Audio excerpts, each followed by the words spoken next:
Should be live. Let's check us out. We're live.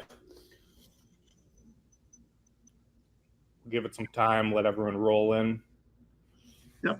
How you guys doing tonight? Good. Good. Looking forward to this show. Some good games to discuss. Looking forward to hearing what you guys have to say. Same here. It's nice after you have a week under your belt. Kind of get to see a few teams.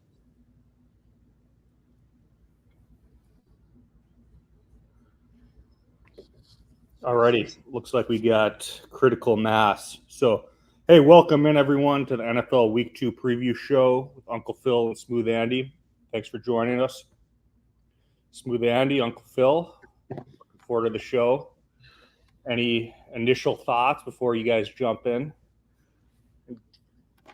Smooth Andy, you have anything about the week or just NFL in general?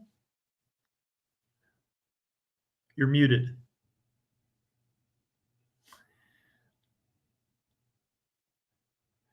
All right. Well, I'll jump in before Smooth Andy while he's trying to unmute himself. We'll the engineer seems to be muted. Still muted.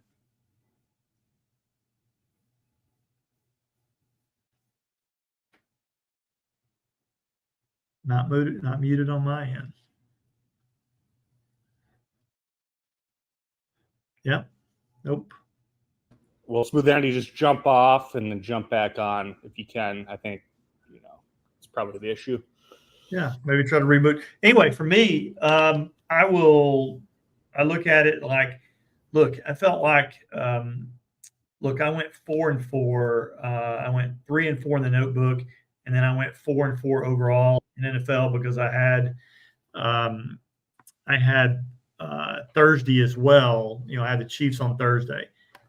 Smooth Andy, you back? Nope.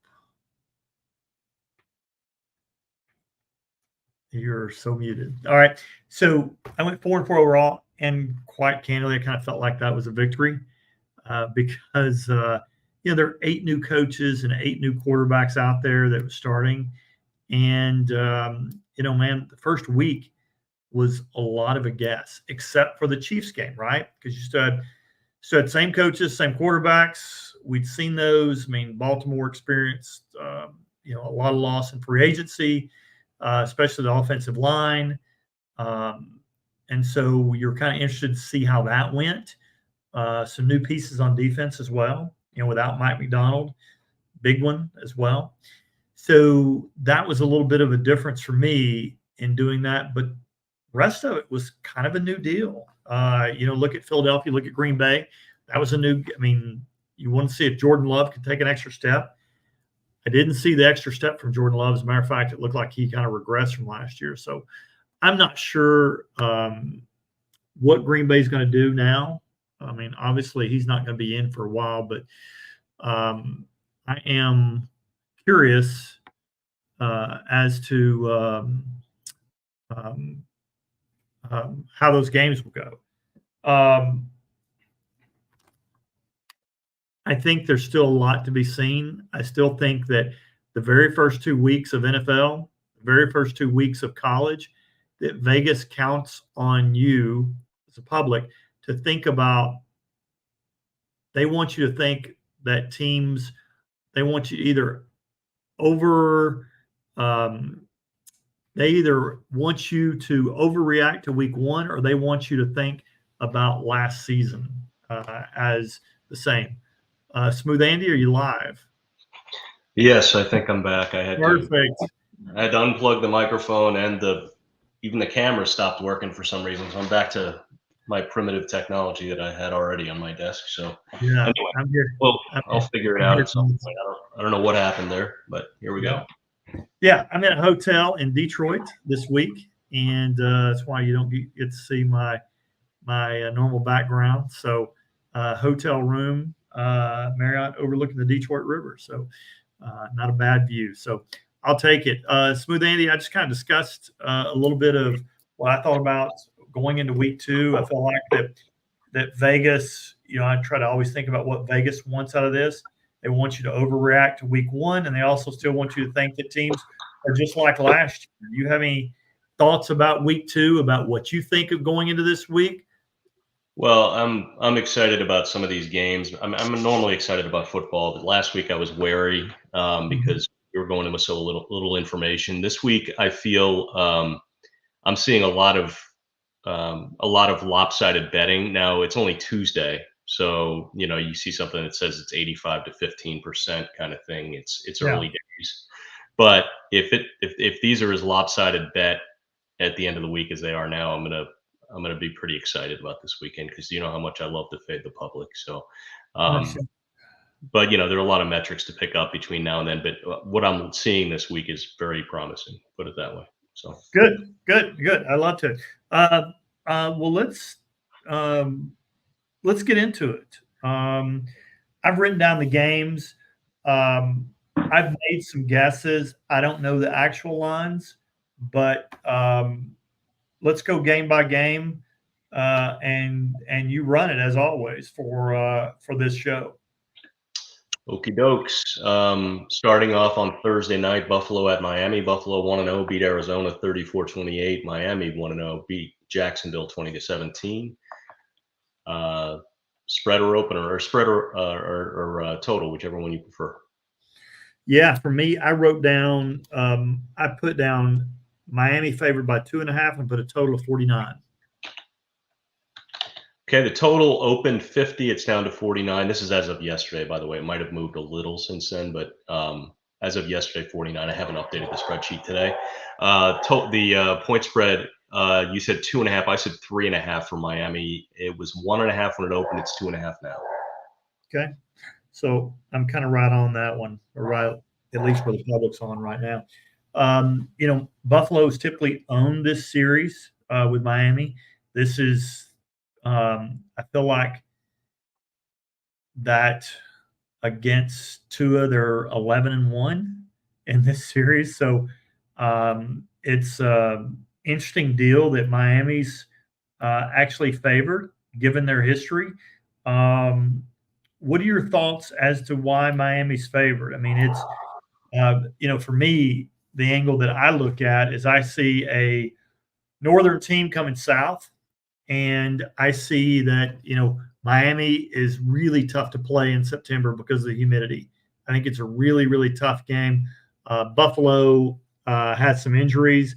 Look like Buffalo is got cornerback Taron Johnson, and also defensive end Dwayne Smoot is out. They've got, Taron Johnson's one of the best slot corners in the entire league.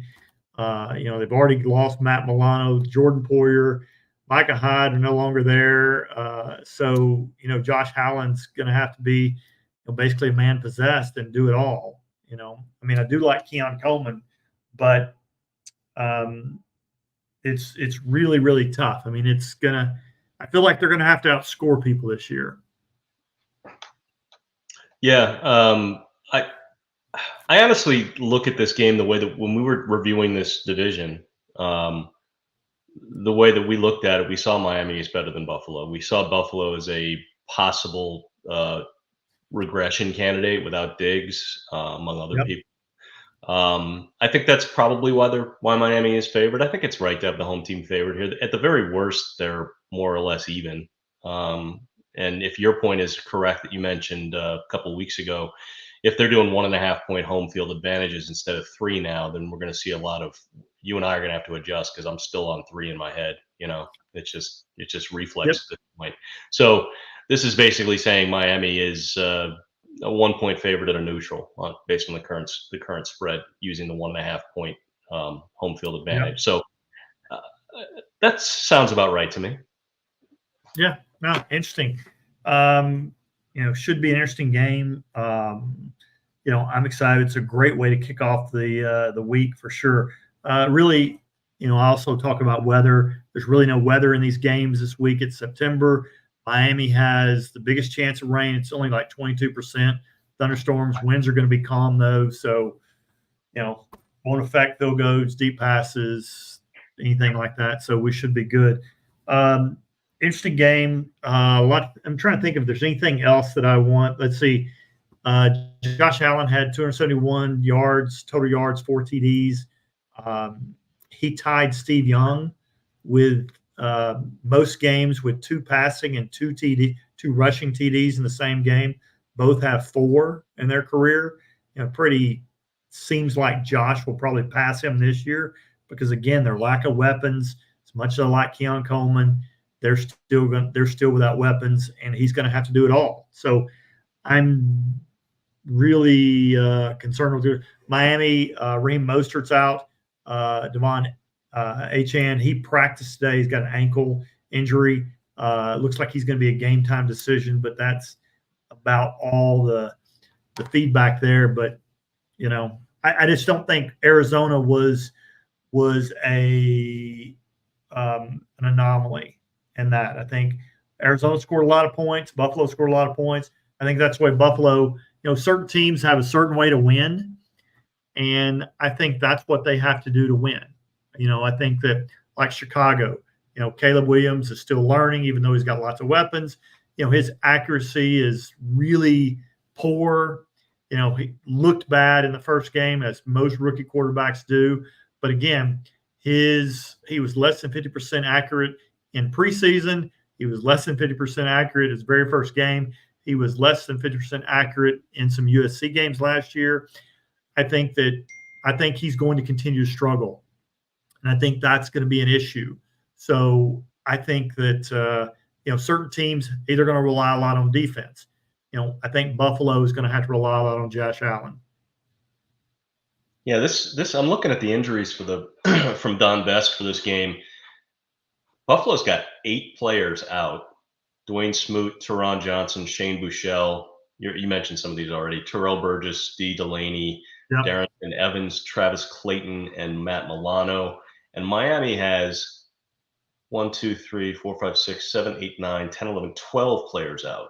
Malik Washington, Raheem Mostert, Patrick McMorris, Cam Brown, Grayson Murphy, Anthony Schwartz, River Craycraft, Wyatt Ray, Cam Smith, Christopher Brooks, Odell Beckham Jr., and Braylon Sanders. Not all, big game-changing players, but that's a heck of a mash unit for week 2 of the NFL for both of these teams, really. Are they all ruled out, or are they just they all practice say it? No, they all say out. Okay. The ones that I just read all say out. Yeah.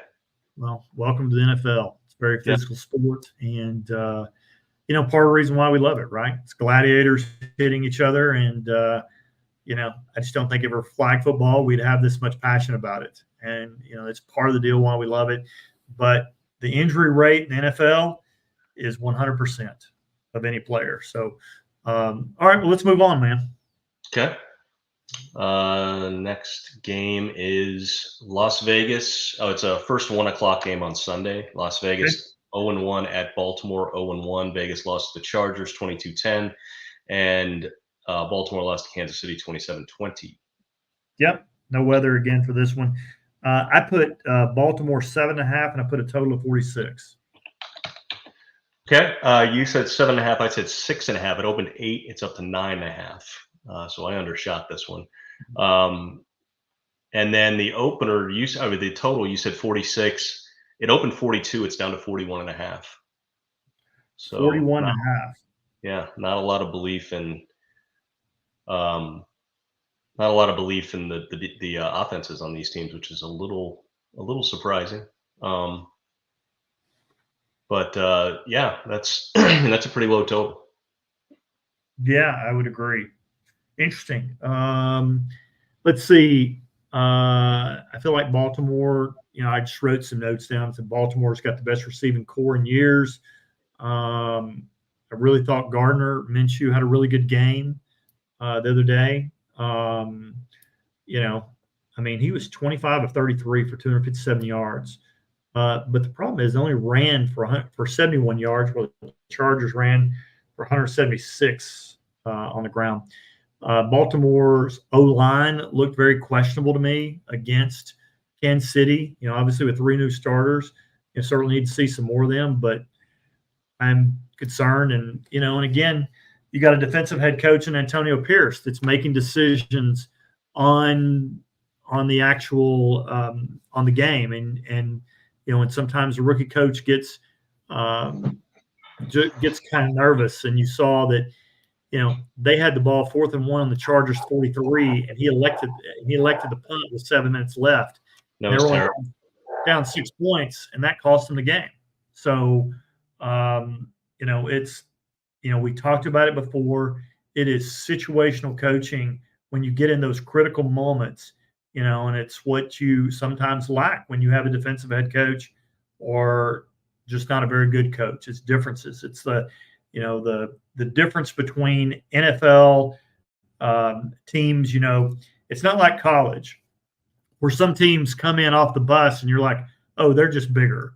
Like Texas is playing UTSA this weekend. Texas is just bigger and better and more athletic and should win and should dominate if they're dialed in. In the NFL, everybody's a 5-star.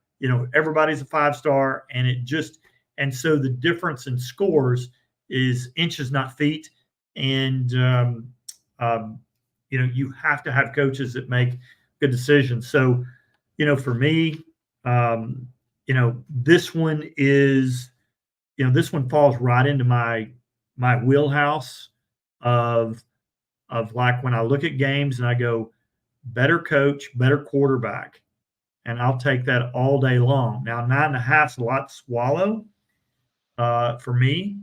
That's an interesting spread, but I kind of feel like Gardner Minshew is going to look a lot different against this defense. I really like the new defensive coordinator for Baltimore. I thought Baltimore played a really good game last week.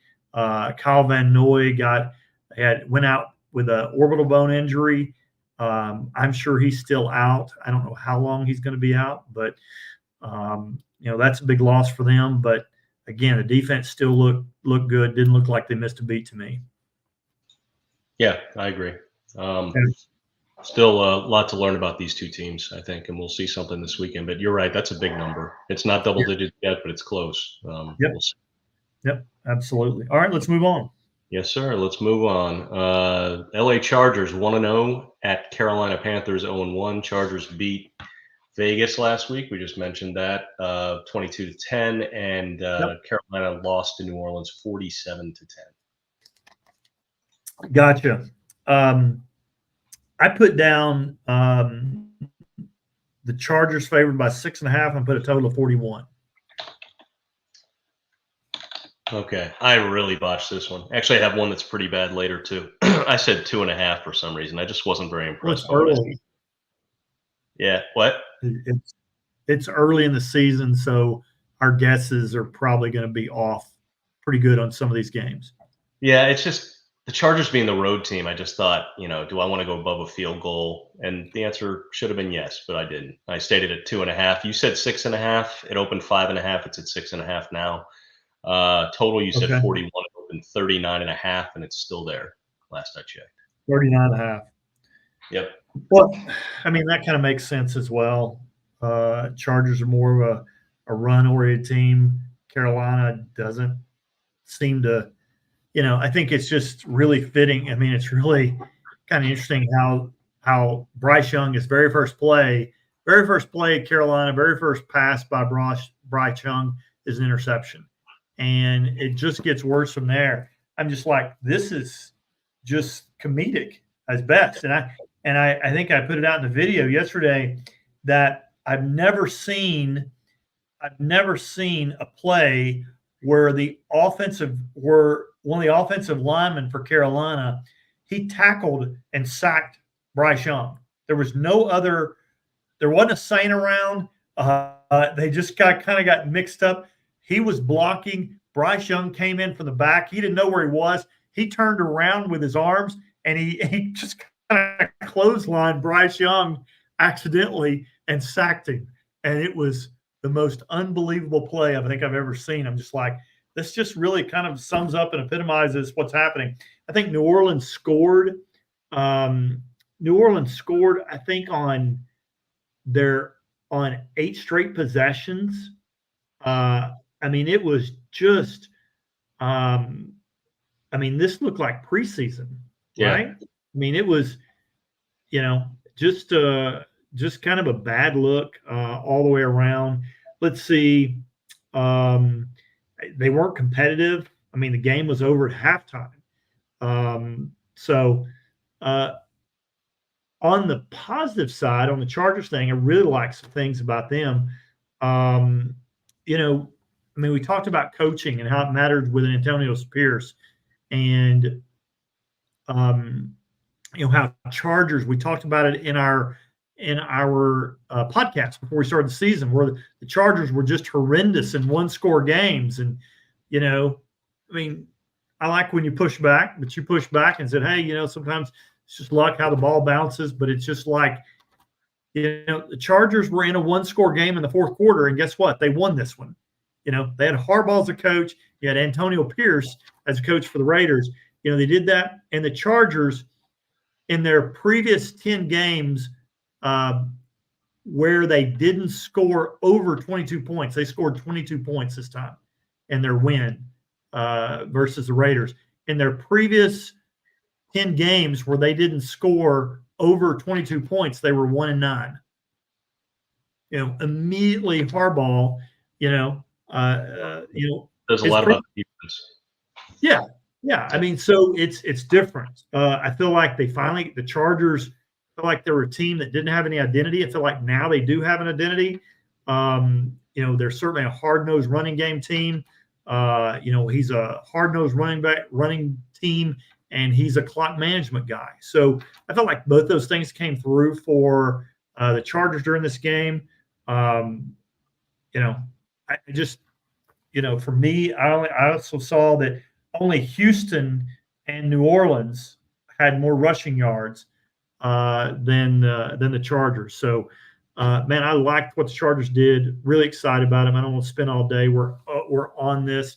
One side note, again, Harbaugh got his guy left tackle, right? He got Joe Alt.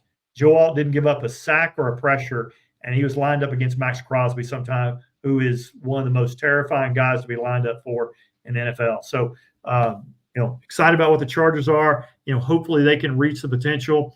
Justin Herbert didn't have a big offensive game, but he's not probably going to have that type of game under Harbaugh. But that's okay, especially if you're playing in January and February. I think he's probably willing to make that sacrifice as opposed to the rent cycle he's been under for the past 4 years. Yeah.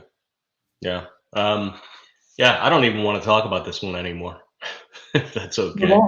Anything with Carolina in it right now, until they show a little bit of a pulse, I'm going to assume the Chargers are going to win. If I'm on this at all, it's going to be on the Chargers. I like to bet dogs, but I lost money on Carolina last week, and it wasn't even, I was out of it, and midway through the first quarter, I knew where this was going. So we'll see. Maybe next week I'll take Carolina if they're 0-2 and I feel like throwing something at them. But this week, absolutely not touching them after that performance. Before I waste any of my hard-earned money or recommend people in the notebook or online to take Carolina again, they're going to have to prove it to me, because they will not be a bet of mine. I don't know that I'll touch this game.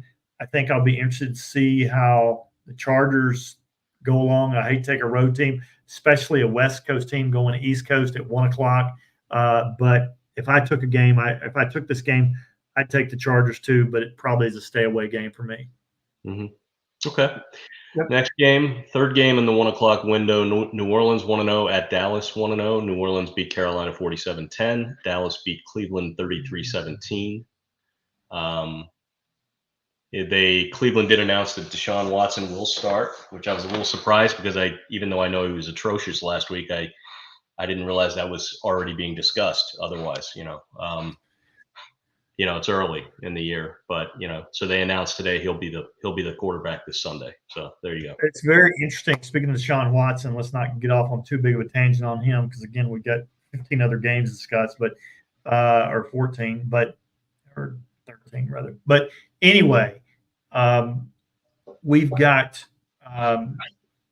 It was leaked out that Carolina is starting to look at, or not Carolina, but Cleveland is potentially the NFL is looking at potentially suspending Deshaun for the lawsuit that's coming up, depending on how that works out.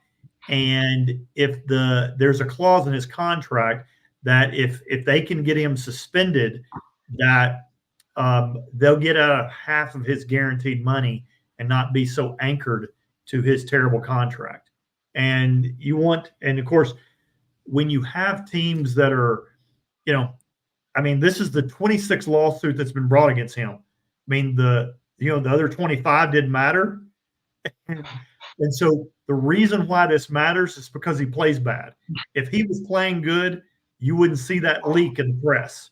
You wouldn't see that. You wouldn't hear about that. But it is, and it is. I mean, they're just Cleveland's just a terrible thing. But Deshaun Watson aside, it's hard to empathize with or sympathize rather with Cleveland because they knew about the previous accusations before they made a big contract. Yeah. So now another one comes up from 2020 and they're like, oh my God, clutching their pearls. I can't believe this guy did this. Of course he knew. Yeah. He was accused of, but go ahead. Well, of course, right? So anyway, let's get back to the game. New Orleans, Dallas. I put Dallas 5.5 and I put a total of 47. Okay. 47. Total opened 45.5. It's still 45.5. As for the point spread, you said 5.5. I said 6. It opened 7 and it's down to 6.5 now.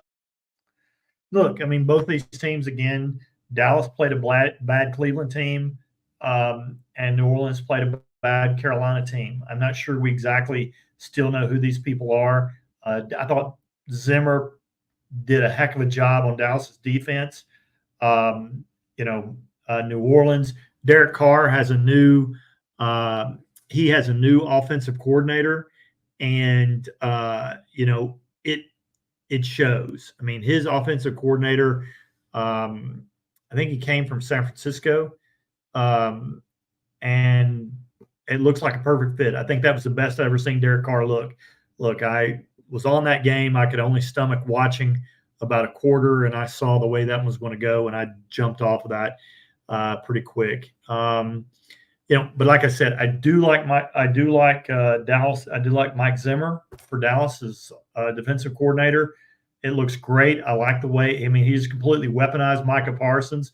Micah Parsons had 8 pressures in that game. I mean, just an unbelievable game. Dak did well. Such Jerry Jones, right?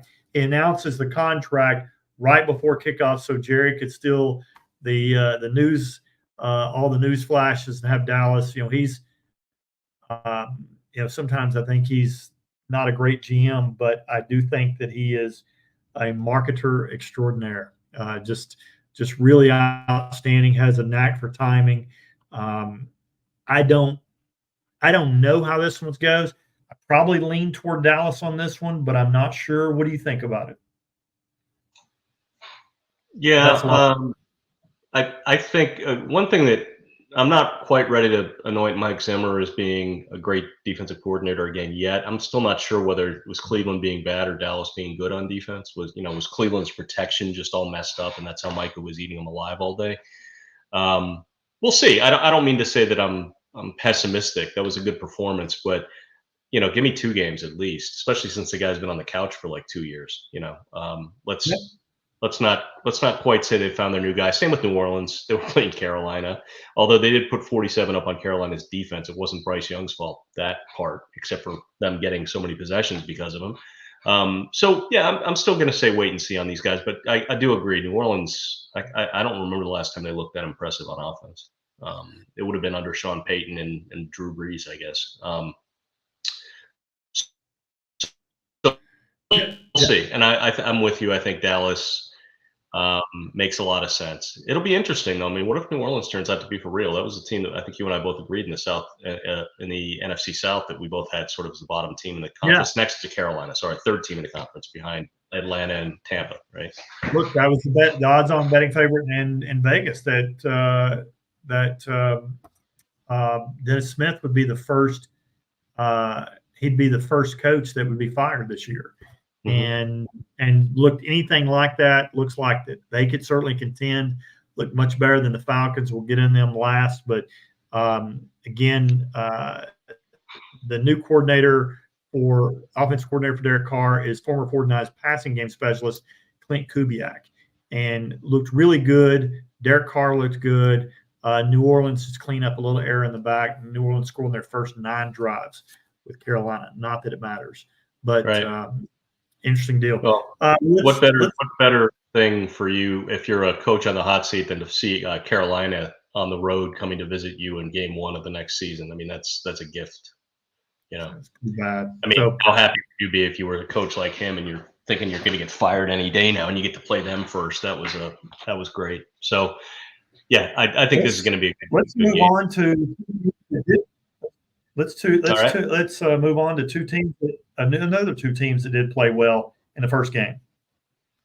Okay, assuming we're in the same order here with what you're seeing, I've got Tampa 1-0 at Detroit 1-0.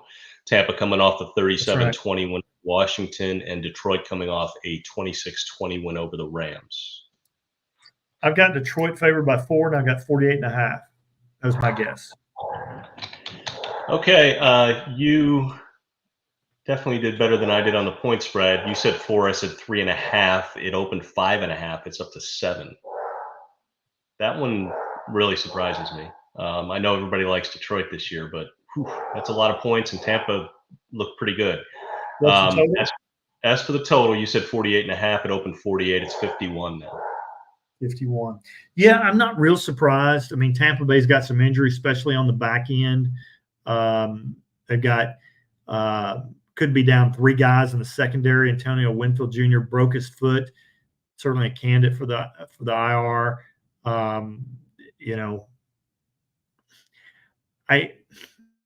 And of course Baker looked amazing against Washington, but Washington's got a terrible secondary. So who knows how he's actually going to look against a real defense. We'll see. So I'm sure that they'll pass the ball, but I kind of felt like that it really wasn't the second half, really wasn't the first half, but in overtime, I felt like Detroit kind of figured out who they were. Detroit's a power team. They're a power running team. And in overtime, they just ran the ball down the Rams' throat. I mean, what's what you do with the best offensive line in football? And they ran the ball down their throat. And so, the total could look interesting to me if Detroit reverts back to the running game and they and do that. But certainly with Tampa Bay potentially being out 3 cornerbacks, then you could certainly see that total open up. And I certainly probably understand why that line moved up so much is because of the injuries with Tampa Bay, especially in their defense. Yeah. I completely agree. But at 7, doesn't seem like there's a lot of meat left on the bone for me there. You? No, I'm going to be Tampa or nothing on this one. I think I don't like giving a touchdown. I don't care who you are, and Tampa's not a bad team, so it's not like they're playing Carolina. Yeah. So, but we'll see. Maybe I'll get the hook by the end of the week. We'll see. One thing that I did some research on, and since 2021 is when Dan Campbell started, I gave Dan Campbell just a ration of grief, and our, kind of came down on him a little bit. Like, I love the culture that he builds, but one thing that I gave him a little grief about is that he, in some situational 4th downs, I don't like what he does there. That he, he's always got to be the go for it guy. And even when the right plays to kick a field goal when he has an opportunity. And, but so I don't like that part of it. But one thing I did research and found out that since 2021, Detroit has 6 wins when trailing by 3 points and under 5 minutes left to go in the game. I mean, this is tied with Seattle for the most in the entire league in the fourth quarter. So, I mean, that's coaching. So, I mean, look, what he's done there in Detroit has been phenomenal. And, and just a real shout out to what he's done. So excited about them, but I think you and I both agree 7's a little bit too much for this game. For you, depending on how the public bets on this one, it might be a Tampa Bay play for you. Yeah, it's by the way, I checked, it's 7.5 now, so you're getting the hook if you want it. Wow. Yep. That's a lot. Okay, ready to move on? Next game. On. This one I'll explain in a minute. This is the one I missed really badly. Indianapolis 0-1 at Green Bay 0-1. Indianapolis lost to Houston 29-27. Green Bay lost to Philadelphia 34-29. Yeah, obviously with Malik Willis starting, and he's just terrible. He's got 3 starts in the entire NFL against a high-powered offense at Indianapolis. I mean, I thought this team looked great in a loss. I mean, I thought they looked really, really good. So I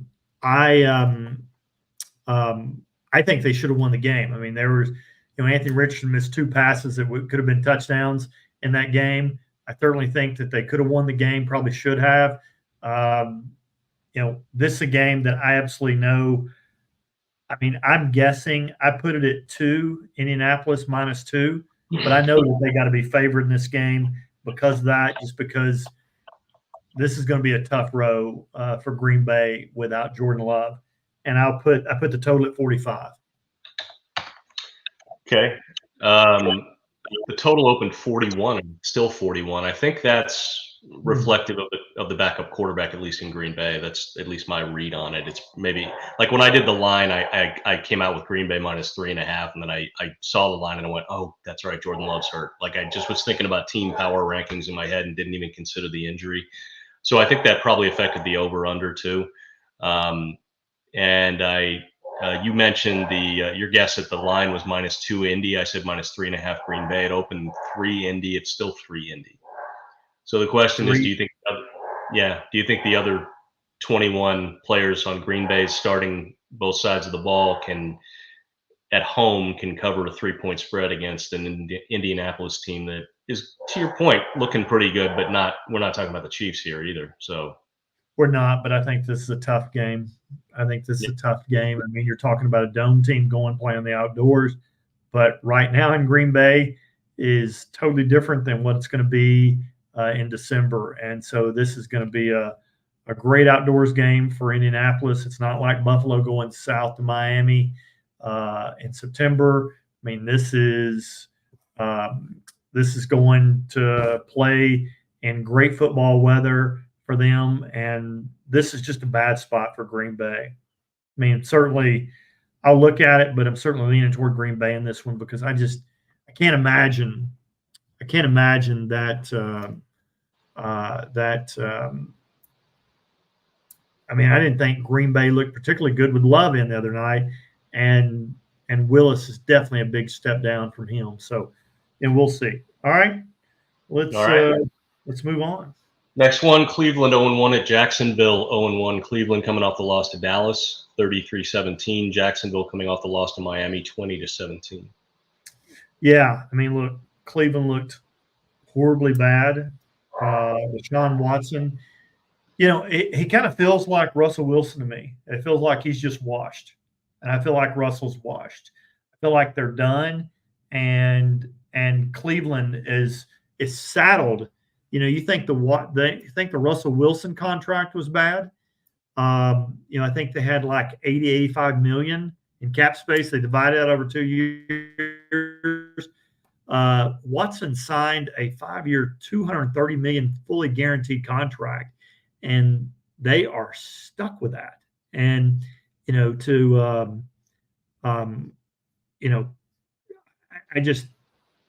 this is. Is this year 3 or year 2? This is year 2. There are 3 more years of this. And so remember, He's owed $172 million of cap charges starting next year.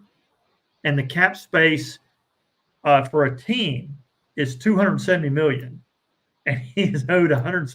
I mean, the only way they can get out of this is that if he gets a conviction and they're able to cut that in half. The contract allows for them to cut that in half and they can somehow get out of this. But I mean, I don't feel sorry for him, right? I mean, because look, Baker Mayfield, they just kind of threw him off to the wind, and now Baker has grown. We talked about this a little bit. Our quarterbacks, Patrick Mahomes had a year to bake. Jordan Love had, 3 years to bake, right? And, Baker Mayfield got thrown out the very first year. He took over a team that was just horrible, did good the first year, took on the playoffs the second year, and beat Pittsburgh the third year. He was injured. And they're like, no, we'll get rid of him and we'll get Deshaun Watson. And so Cleveland, they really, I don't mean the city, but I mean the franchise. They got themselves in this mess. And look at Baker Mayfield. Look at him. And everybody thought, including myself, that he might take a step back this year because Dave Canales isn't there. And then all of a sudden, now that he is there, he's by himself. It's like he's coming to his own, and it's like Dave Canales looks like he needs him now at Carolina more than Baker needs Dave Canales. So I just think that Baker looks good. He's matured. He just, obviously I don't want to be too hyperbolic. It was against Washington. Their secondary is completely trash at Washington, and that. But Baker had as good a game and threw the ball as well as anybody in the NFL on Sunday. So, we'll see how this goes against Cleveland. Watson was 1 for 11 for 4 yards with 6 sacks when pressured on 22 dropbacks. I mean, he's just horrendous. 43% of their plays went for 0 or negative yards. 43% of their plays, almost half their plays went for 0 or negative yards. Cleveland's offensive line's awful. I got to believe the culture's bad. It's just, you look at all the stats. Deshaun Watson in his career, his total QBR in the game versus Dallas was 9.4, which was the worst in his career. And this is at home, right? Yards per attempt, 3.8 was his yards per attempt, worst in his career. First down percentage, 18%, worst in his career. I mean, it's just, and to make matters worse, they just signed Kadarius Toney, which I know you're such a huge fan of. All right, let's sorry to interrupt, but we gotta probably keep going. It's almost 8:00 and we're only about halfway through, so let's do it. And also one big thing about Cleveland, David Njoku is week to week with an ankle injury to make matters worse. This game I've got Jacksonville 3.5. I've got a total of 43.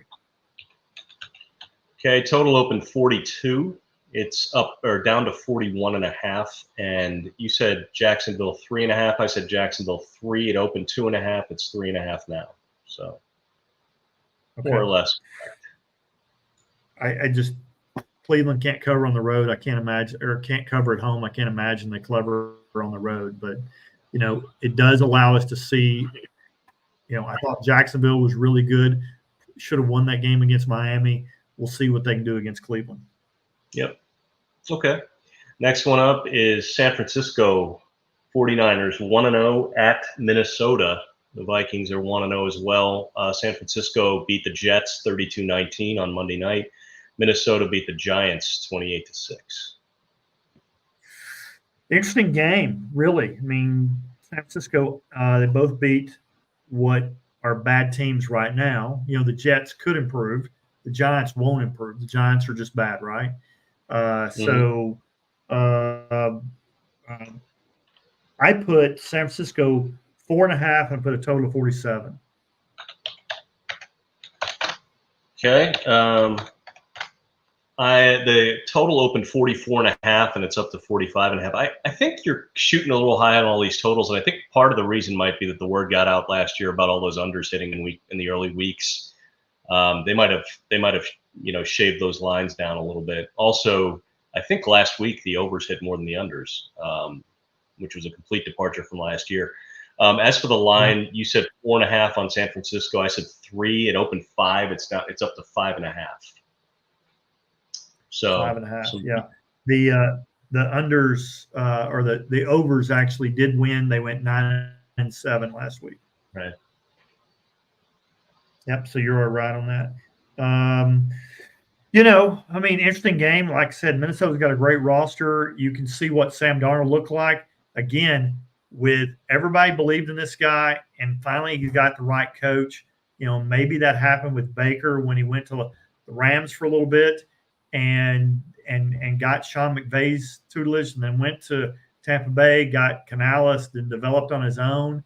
And, maybe this is Sam Darnold. Maybe Sam Darnold is this guy, and maybe he ends up being the guy here. But he looked phenomenal against the Giants. This could be a frisky dog team. I mean, Minnesota beat San Francisco at home. I think it was a Monday night game last year, and they've got them again. So interesting deal. You have any thoughts how you're leaning on that game?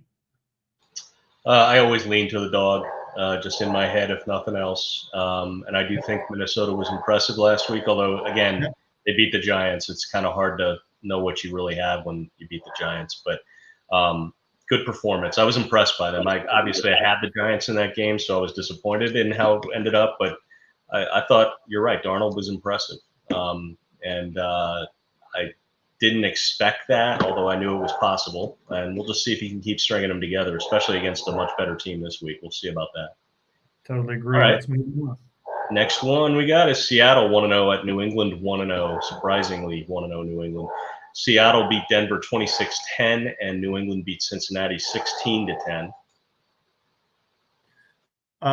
Seattle's got a work in progress offensive line. They've got good offensive tackles, but man, they could have easily gotten beaten last weekend. I mean, you had 2 safeties in one game. I mean, it's just I don't think Geno looked particularly good. Now the defense looked great. So I put Seattle at -1.5, and I put a total of 41. Okay. Total, you said 41. It opened 39.5. It's down to 38. Seattle, you said -1.5. I said -2.5. It's -3. Still -3 last I checked. -3. Okay. I'm interested to see how this game plays out. I wouldn't have said this before the season, but right now, obviously, and for everybody listening, we've got about 1,000 people in here. And when I talk about what I'm going to do right now, this is early in the week, and I process things, and I really don't make my decision until maybe Saturday night, Sunday morning. So when I say what I'm doing right now, it's what I'm thinking right now. But just know I just kind of reserve the right to change my mind, and don't want people getting pissed at me at the end of the week and like, hey, on your Guess the Line show, you said this. And I'm still processing things, really just hearing the first official lines tonight. It's just what I think they are going into tonight. And then Smooth Andy tells me the real line, and I go through this. But right now, I wouldn't have thought this before going into the season. But to me, I'm warming up to New England on this side. This again, can't go any further unless Seattle was going to Miami. It's hard for them to go any further, West Coast to East. And I love Gerard Mayo's defense. They looked just fantastic against Cincinnati, and that's a whole other issue. But any thoughts on that game before we move on?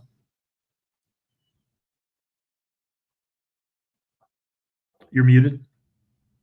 You are muted. Sorry, yeah, the dog was barking. My bad. One game sample size. I think Seattle looked pretty good, but not great. Denver, I think, easily could have won that game as well, even with Bo Yep. Nix throwing picks all over the place. Totally agree.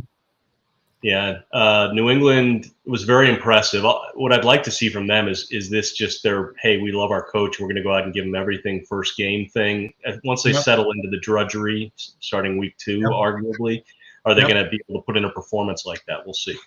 Yeah. All right.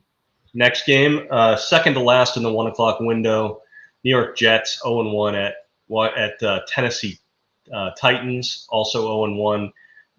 Jets lost to San Francisco 32-19, and Tennessee lost to Chicago 24-17. I put the Jets down as a 2.5-point favorite and put a total of 43. Total opened 44 down to 42, so you split the middle. As for the line, you said 2.5 for the Jets. I said 2. It opened 5. It's down to 4. I actually kind of was impressed by Tennessee last week. Yeah, I mean, Tennessee should have won. It's very interesting. The coach, Bill Callahan Jr. for Tennessee, came out and said, we would have won if we would have just punted every time we got the ball. Yep. And, I mean, how do you think that Will Levis thought going in the locker room after just giving that game away, and then if that wasn't worse, to have your head coach come out and say, if we just punted the ball instead of having Will Levis throw the ball, we would have every down we got, we would have won the game. So, I mean, look, that bad news for Will Levis. Look, I heard some people backed off to him before the draft happened. I heard there were some leadership issues. He was doing all the selfies in the bathroom and posting those, just kind of a screams of insecurity to me. And then when I talked to a scout since then, he's like, yeah, that's why people backed off of him, that he eludes us or portrays this confidence. And in actuality, it's kind of glass. And he has some real leadership issues, and that's a problem. So, look, I love Brian Callahan. I think that Cincinnati we'll get into that in a second, but I think Cincinnati's really missing him potentially. And his dad was arguably the best offensive line coach ever. And so he is now left Cincinnati at vacuum. Zach Taylor's by himself, but Brian Callahan, I don't know that they have their quarterback, and it'll be really interesting to see this, going into, I felt like the Jets were going to be a lot better. Rodgers was 0-3 with 1 sack when pressured. That concerned me. Tennessee's defensive line can flat get after you.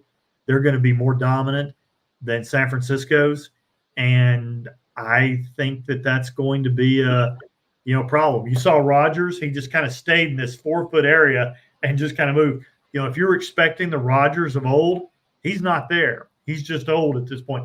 I mean, again. We talked about it in our podcast before the season, analyzing the Jets.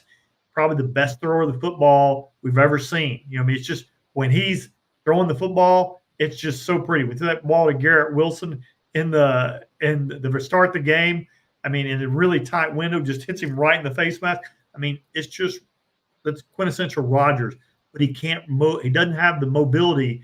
He doesn't look like Kyler Murray running around back there anymore. He kind of stays tackle to tackle and does that. And, it's a tough deal. I kind of lean toward the Jets just because of this. I think it's going to be a low scoring game, but at least that's kind of what I think right now. Any thoughts for you on this game? I thought both of these teams looked pretty good for considering they both went 0-1. So it's a shame that there are 2 frisky dogs and they're playing each other in week 2 after going 0-1 in week 1. I'd kind of like to see one of these 0-1 teams playing a more destitute 0-1 opponent. That'd be a kind of a better bet for me. I kind of like both of these teams. Again, I like to lean toward dogs.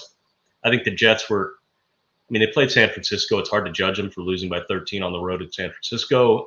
And Tennessee, they kind of won that game, but it was Chicago too. It's not like they're, the 85 Bears anymore. So my gun to my head, I'm thinking Tennessee +4, but we'll see. We'll see how it develops through the week and what the numbers show me. Yeah. Okay. Could go either way. Yep. Yeah. Next one is Giants 0-1 at Washington 0-1. Speaking of putrid 0-1 teams, why couldn't we have flipped these 0-1 teams in the last two games? Washington coming off a loss to Tampa Bay 37-20, and New York Giants coming off the loss to Minnesota 28-6. Yeah, look, I don't know that we have to get into this too much. I mean, two teams that are trying to find their way. I thought it was interesting that Washington released their kicker right after the game, which was, I mean, who they spent a 7th-round pick on after they had to release McManus because he got accused of whatever it was, sexual battery or something like that. Yeah. So, I mean, when you release your kicker after the very first game, that's not a good sign. Yeah. So, anyway, I put it Washington 3.5, and I put a total of 41. Okay.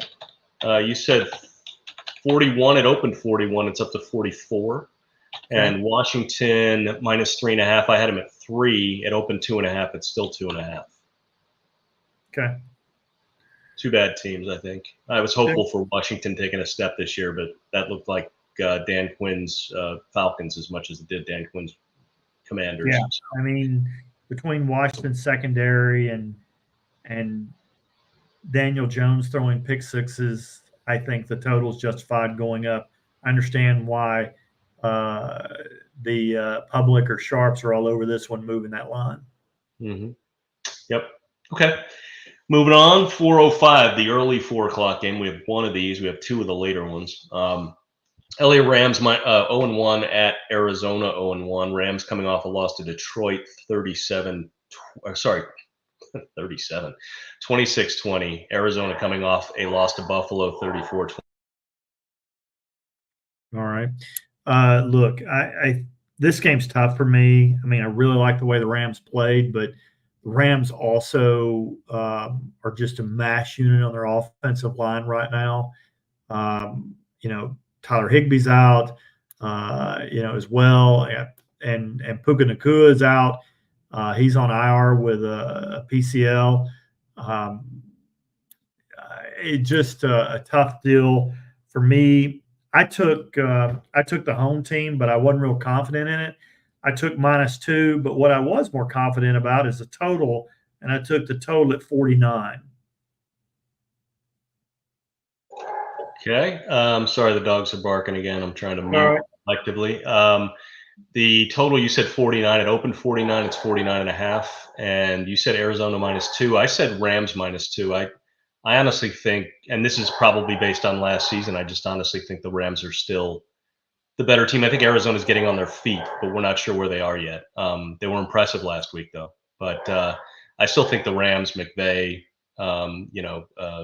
Stafford, et cetera, I thought they'd be better. So I had Rams -2. You had Arizona -2. It opened pick'em, appropriately enough, I suppose. And now it's -1 for Arizona.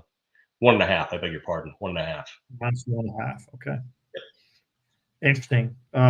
Look, I get it. I think Arizona, people are still undervaluing Arizona, I think, in my opinion. I mean, because, again, we're a bad team. I think they won 4 games last year, and, people just think Arizona's bad. But Kyler came back at the end of the season. They were a top 10 offense under Kyler at the end of last season.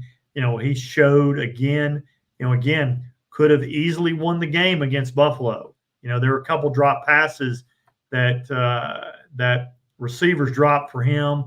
I just think they could have won that game, and it's I'm sure a lot of people had Buffalo in their survivor pool, sweated that one out. But like I said, I like Arizona, big fan.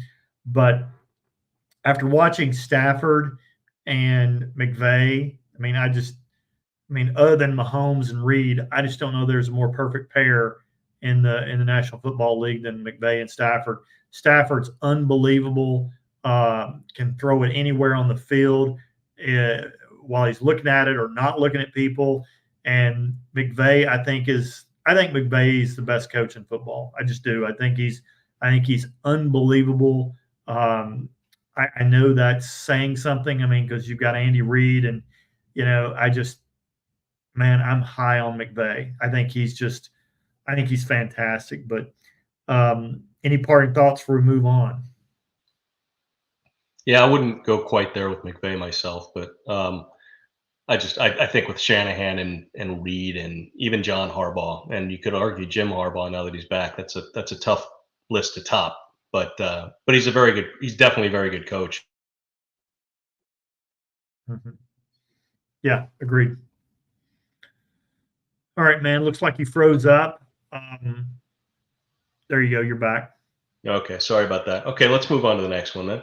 Cincinnati 0-1 at Kansas City 1-0. Cincinnati coming off a loss to New England 16-10. Kansas City beating Baltimore 27-20. I put what I thought it should be, but I bet it's lower than this because I think Cincinnati's just always kind of had Kansas City's number, even at home. I mean, if there's anybody who can beat Kansas City at home, it's Cincinnati. At least it has been in the past. I put Kansas City, though, 7.5 and put a total of 47. Yeah, we both missed this one pretty badly, especially me. Total, you said 47, open 46. It was 48 as of yesterday. You said 7.5 Kansas City. I said 3.5. That was too low. It opened 6. It's still 6. Okay. Look, man, in the later look, I had Cincinnati in about half of my survivor pools, and of course, was just crushed when they got beat. But having, I saw they kept showing video of Burrow shaking his wrist the entire time, the one he just had on that, and that's not a good sign. I felt like the offense wasn't very creative. Burrow wasn't throwing the ball deep. He was throwing it short the entire time. They had, no play action. Again, big thing I look for, can you run the ball? Can you stop the run? They could do neither. That's a bad sign for Cincinnati.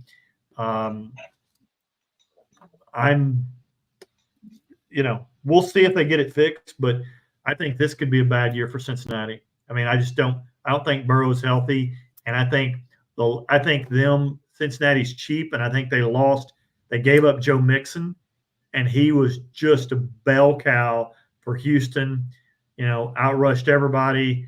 I think that's an issue. The contract issues are weird. Not paying Jamar Chase, not paying T. Higgins.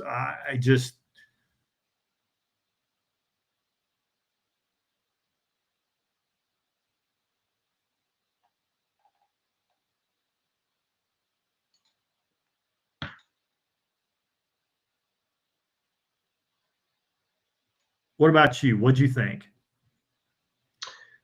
Well, yeah, I was kind of shocked actually. I would have thought Burrow would be healthy after all this. He wasn't hurt at the end of last year, right? He was back and playing, so he didn't do it.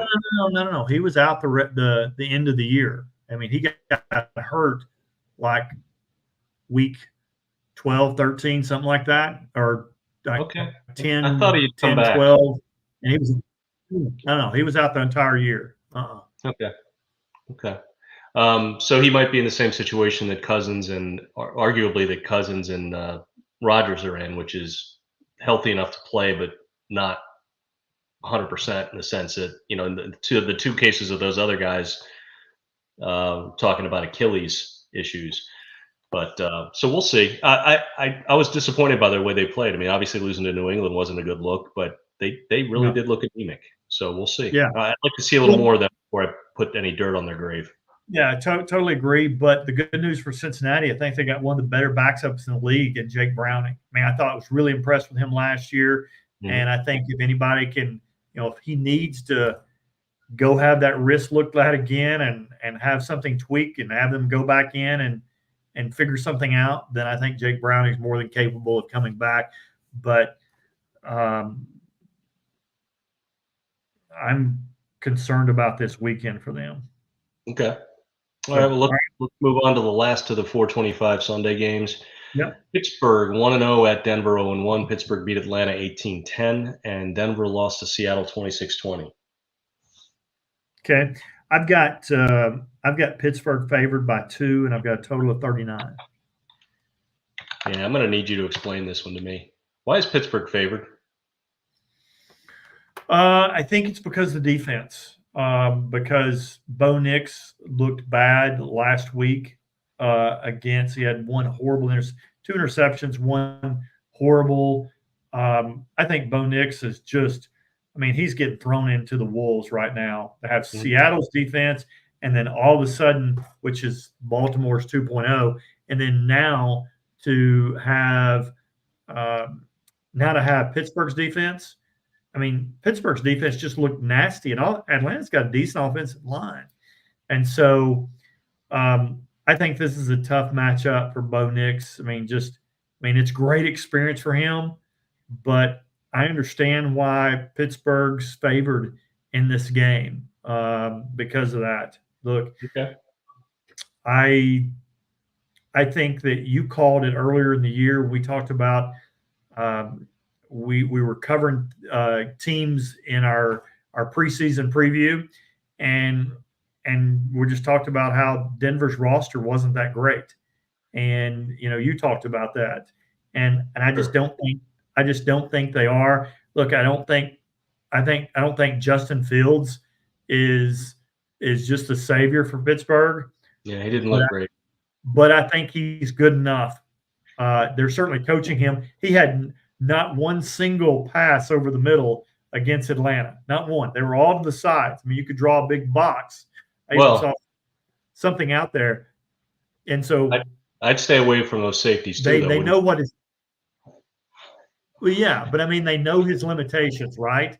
Pittsburgh's coaching him at least. Stay away from those limitations. Of course, Arthur Smith. Nobody knew Atlanta better than Arthur Smith going in there. But does Arthur Smith know Denver?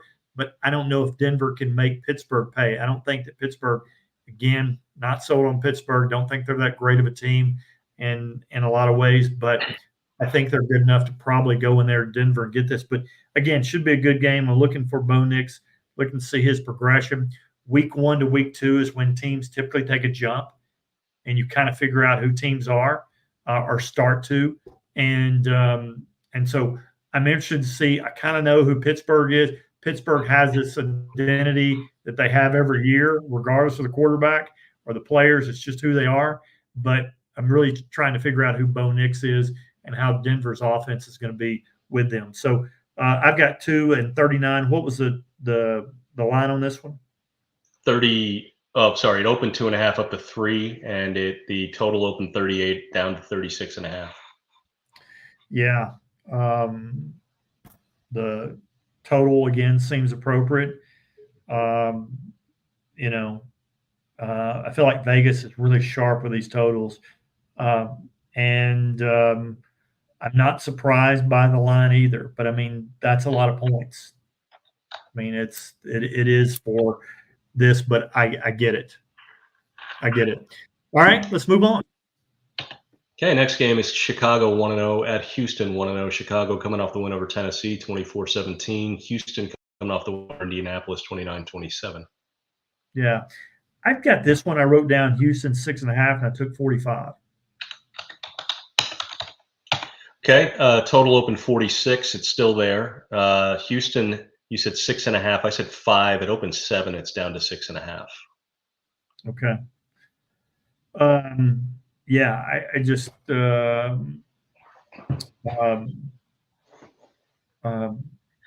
we'll see.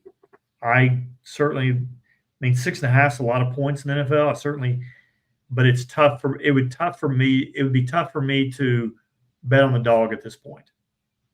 Because Chicago just looked putrid on offense. I mean, a lot of stuff that Caleb Williams tried to do in college. We talked about this in our preseason podcast. A lot of things he liked to do. He liked to spin out and make plays on the outside, and freaking defensive linemen they run you down. I mean, he can't outrun people. I mean, it's what Johnny Manziel found out very quickly when he came to the NFL. I mean, it was like, he could run all around in the SEC, but when you get the NFL and you have people running around, it's a tough deal. So for me, it'd be tough for me to go against a dog as much as you and I liked. But it's tough for me to embrace Chicago as a dog in this game as much as you and I like to play dogs. But because Chicago just didn't look like they had any offense. Yeah, I agree. I think they won that. That was a magic show that produced a victory in that game. They looked like hell and somehow won it. Yeah, complete magic. So, all right, last game, Monday Night Football. All right, last game, Atlanta at Philadelphia. Atlanta 0-1, Philadelphia 1-0. Atlanta lost to Pittsburgh 18-10, and Philadelphia beat Green Bay 35-29. I think because Atlanta lost the way they lost, I think this line's going to be a little higher. I put Philadelphia 6.5, and I put a total, just because I really wasn't sold on Philadelphia's defense. I think Atlanta will probably be a little bit more productive in this game just because of, again, facing their former coach and Arthur Smith. I think they'll be able to make some things happen. It's a weird thing. They didn't put, every time they put, the percentages, it was like every single time they put Kirk Cousins in a shotgun, he passed the ball. I mean, they didn't know doing play action. They didn't run the ball off of the shotgun, which to me just makes your offense so predictable. And like, what are you going to do? And then when they were in the pistol formation, it was mostly run. I'm like, guys, you got to get him back under center. It's where he was effective with Kevin O'Connell, and you gotta be more creative than this. That old offense is not going to work, and you're going to get him killed back there. If they're going to do it, but I put 6.5, and I put a total of 47. Okay, total you said 47, opened 48.5, down to 47 now. You said 6.5 for Philadelphia. I said 6.5 for Philadelphia. It opened 6.5 for Philadelphia. It's still 6.5 for Philadelphia. So, okay. What are your thoughts? I expressed mine, but what are your thoughts on this? I was so disappointed in Atlanta last week. You got a new guy in town. Arthur Smith's gone, new fresh start. Very popular coach, a guy who everybody who plays for him, they love the guy. It's kind of like Ron Washington in Major League Baseball, and he can't win a damn thing. Now we can't say that about Raheem Morris yet; it's too early. But Ron Washington's been a manager in 2 or 3 places, and he just never wins. But if he's an assistant coach, he's great, and you love him. So we'll see what happens with Raheem. I just thought that was a real stinker of they laid an egg in their first game with all this, with Kirk Cousins and all this excitement, and they just squandered it right away in one game against a mediocre Pittsburgh team at home. Atlanta, the city of Atlanta was so fired up for this game and so fired up. You got Kirk Cousins. There's so much excitement, and you just go in and you just lay a big fat egg. Yeah. And, it's really disappointing. I mean, I know Kirk Cousins was good before Kevin O'Connell, but you've got all of a sudden Sam Darnold looks good and Kirk Cousins looks bad, and you're like, it was Kevin O'Connell just covering things up for Kirk Cousins, and they already told Kirk they were going to draft another quarterback, and that's why he left Minnesota, came to Atlanta. Supposedly they weren't going to draft another quarterback. Penix fell to them. They drafted him, but maybe they drafted Penix because they got to look at Kirk Cousins coming off the Achilles and saw him work out, and he wasn't the same. And maybe that's why he drafted Penix. And so, they're like, hey, we'll see, right? We'll see what Kirk Cousins looked like. He looked bad in that game. I don't think he didn't look great. And I wonder what Atlanta is going to be this year. Atlanta's a big mystery. I'm really interested. I love Monday Night Football, love all the primetime games, but I'm especially interested to see what Kirk Cousins is in this game. A lot of it. It's a big one. Yep. Matt, Yep. I think we wrapped it up. Love it. Great show, guys. Really enjoyed sitting back and listening to you guys go through each and every game. Should be a great week ahead. Before we wrap up here, any last thoughts? I know you guys talked about a lot, but yeah, I think I've said enough. Yeah. I'll let Uncle Phil take us home. Yeah, no, I mean, good. Look, man, it's exciting. Love NFL being back. I just enjoy every week. We got 17 weeks left, and it goes by quick. So, let's get after them. I'm excited to see about this week. After looking at these lines, there are a lot more lines that I like this week than I did on week one, and I even like some totals. So I'm excited about this week, and more information I get, the more dialed in I'll be. So anyway, guys, thanks for tuning in. We know you have a choice where you spend your time, and as always, guys, let's roll.